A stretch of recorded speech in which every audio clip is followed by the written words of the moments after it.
What is going on? I'm ZMOT coming to you from I guess this is actually day 2 of Warships. This video is being recorded on day 1, but I'm in Whistler Blackcomb for anniversary awesomeness, so you guys get me a day late. Sorry, gotta share a little bit. Speaking of sharing, send the love, throw creator code ZMOT in that shop. It costs you nothing. It'll get you 58% farther in Warships. This is where I'm at. It is day 1. Lots and lots of people starting to get up there a little bit. 204 sitting up there above me. Where is Zen Buddha? Orion. Oh, Orion went and played. Okay, so we were talking a little bit earlier about whether to play or park. Looks like Orion did some playing. Now, you can see here, the fact that I'm 2 hours away means that everyone ahead of me likely has already picked up that next chest. Wanted to go over my tech tree. Now, I touched on this a little bit in my sneaking of the peeking, but this tech tree is super, super simple. Some things to look out for. Rocket launchers are way off the tech tree. Flamethrowers, off the tech tree.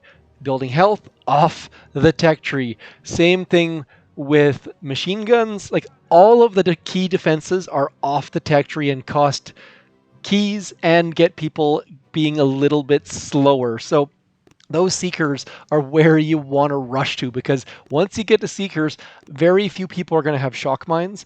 No one's going to have shock launchers. So get to seekers as fast as you possibly can. So you'll see right here, if we go back and look at my tech tree, the only deviation from this plan, I went and got mines. And you don't even need mines, but they help a little bit. So if you're trying to get rank up quickly, go get mines, but even still, you don't need them. Heavies, maxed. The rifleman maxed. And by the way, I share this tech tree on my community page. Whenever I am too busy or swamped or just can't post a video, subscribing to the channel will get you access to that community page. And then one quick thing that I noticed, upgrading your cannons to max before your sniper towers or boom cannons actually gives you quite a bit more health. First of all, you get I think you get 2,600 extra health compared to, or sorry, 30, I think it's like 3,400 extra health compared to like 2,500. But even more so, there's 5 buildings. So getting that health across 5 buildings instead of across 4 for the boom cannons or the sniper towers makes a big, big difference. And then mortars, I always max mortars because of the splash damage on riflemen. So I have been using primarily heavies and riflemen. You see, I don't have zookas. I've seen a couple people commenting about how zookas get exploded by mines. The easiest answer is just don't use zookas. Zookas are off the path, and if you get medics, you can throw 1 boat of medics in there, and they do great things. Later on, we're going to ignore the artillery.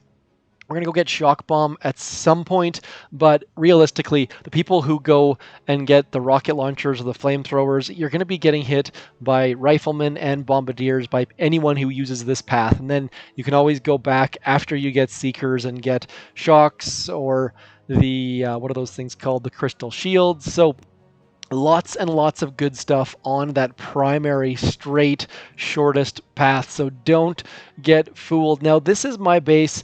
I got to about early 15 with the base that was on the community page, but then people started to critter me, so I had to move those sniper towers over to protect those engine rooms. Won't be doing any live attacks, but basically, Night Wada was my last attack before I got critters, and then as soon as I got critters, it was win, and then check this out, a draw at 3 minutes and 5 seconds, and a draw at 3 minutes and 6 seconds, and a lot of these attacks are against 3 engine room players, so people are going to have some full-on defensive 4 engine rooms, some dirty 4s are coming to you soon, so we'll do a 246. I'll show you some attacks here just to show you what I'm doing. Now, getting 3 boats on this right-hand side, dropping on the left-hand side of the sniper tower. What that does is that makes this distance from the P2 to this sniper tower, so your troops actually walk that line. That is why I'm dropping left first as opposed to on the right. I don't care about the engine room. I care about cutting down so the troops go get that sniper tower. And then I wait a bit, and then I slowly but surely drop troops bit by stinking little bit. And then if your engine room is out wide like that, that's just a free gimme. You see how fast that goes down? And then just dropping all of these engine rooms as fast as you can. And if you haven't noticed yet, troops go from here, and the next closest defense is that engine room. So your troops will walk through the mines and things if you let them, but that's why those extra 5 boats are there. So it's pretty simple, to be completely honest. I'm not doing anything super fancy. It's sometimes 4 boats on the right if there's an extra building or 2, and then throw your critters on top of the building, not on top of the engine room. That way you get both of them. On the engine room, you're going to get blowed up. So very, very straightforward. Then watch this. Just all the troops, like I said, they're going to sneak along that line to get that engine room, trying to get med kits on top of things. Nothing super amazing here. Like, there's no one watching this going, my mind is exploding. This right here was crazy. So this is against a 3 engine room base, not a terribly well laid out 3 engine room base. So if Double Dragon had a better base, they would have been able to beat me. But that right-hand side engine room, we're going to throw some critters out there to distract the sniper tower, and then dropping all of the critters on that back right-hand side. And one thing to be aware of is as soon as you get critters, you want to max them. So once you get critters, do max the critters. That is a great, great advantage to have those. Then you want to go back and spend some tokens on the gunboat. As you can see there, I've only got 3 ticks on the gunboat. It's been doing great. I can't say if you want to get that maxed or if you want to get that to 4, but make sure you don't forget your gunboat. You want to be able to throw some critters. And then just barely squeaking out wins. My base, I literally made it in like 4 seconds flat. So I'm sure there are better bases out there. If you want to copy mine, of course you are welcome to. Please do. But I'm almost certain that there are far, far smarter, better bases. I haven't moved my mines once. When critters came out, I moved my sniper towers. Otherwise, my base was just me throwing down things willy to the nilly. So, Squiggles McGee, by the way, I played against the actual player called Squiggles McGee. They beat me. They were my first boss battle for 15. So, huge shout out to Squiggles McGee. If you have ever been subscribed to the channel, if you've ever watched any of my videos, you'll know where that reference came from. Squiggles McGee, if you're out there, please reach out to me. I think we just showed this battle. We're going to skip that one. 2 similar. Pizza Mandolino with the peace sign, throwing up the victory fingers. This one, super, super simple. Super simple base, just straight ahead. You'll notice I've only got 1 boat of heavies. I'm either using 1 boat of heavies, 2 boats of heavies, or 0 boats of heavies. Really, really depends on the base.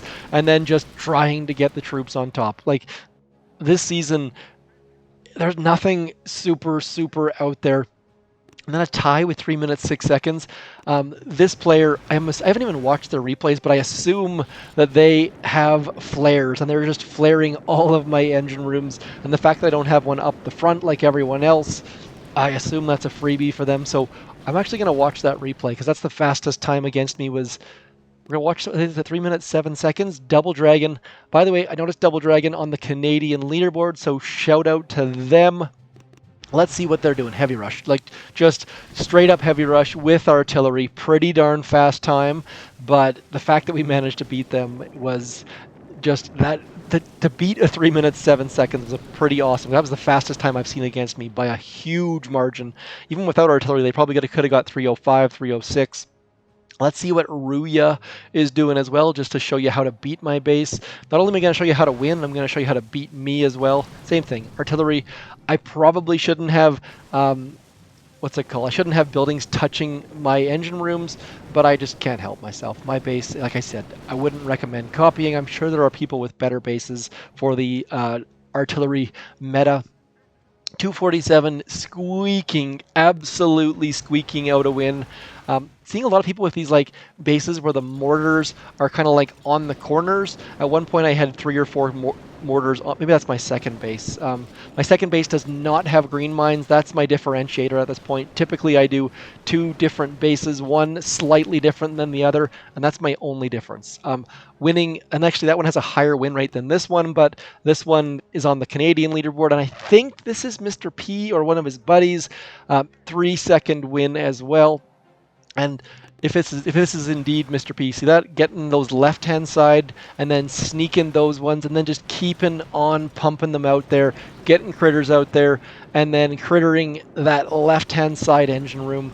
making all the difference in the world. And I got to tell you, this tech tree, I think I lost my first 7 battles, 8 battles, 9 battles, something like that. I think I had 1 win in like 9 battles or something ridiculous like that.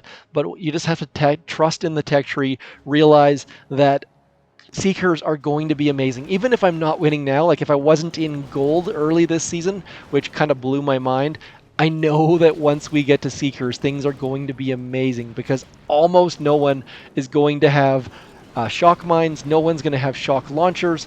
I mean, some people probably have flamethrowers, but not a lot of things coming when it comes to those Seekers. Like, look at this. There's going to be some machine guns probably. There's going to be some flamethrowers, like rocket launchers. Who cares? Like, there's no microwaver. There's no hot pot.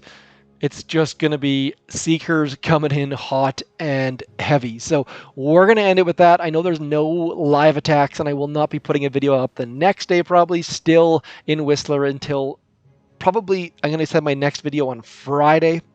So apologies. I realize brand new season, all sorts of good stuff happening. But hit me up in the comments. Hit me up on Twitter.